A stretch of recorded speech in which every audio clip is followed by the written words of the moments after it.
నవరాత్రుల 9వ రోజు అమ్మవారు సిద్ధిదాత్రీదేవి రూపంలో దర్శనమిస్తారు. ఆమె పేరు ప్రకారం సిద్ధులు అంటే అద్భుతమైన శక్తులు, వరాలు ప్రసాదించేవారు. పురాణం ప్రకారం విశ్వసృష్టి సమయంలో బ్రహ్మ, విష్ణు, మహేశ్వరులు యోగశక్తి కోసం తపస్సు చేశారు. అప్పుడు సిద్ధిదాత్రి అమ్మవారు ప్రత్యక్షమై వారికి అష్టసిద్ధులను ప్రసాదించారు. అందువల్ల దేవతలందరికీ సృష్టి, రక్షణ, లయశక్తులు లభించాయి.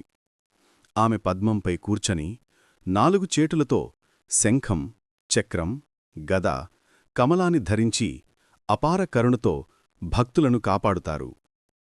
ఈరోజు భక్తులు గులాబీ రంగు వస్త్రాలు ధరించి జామకాయ, బెల్లం, కొబ్బరి నైవేద్యం సమర్పిస్తారు.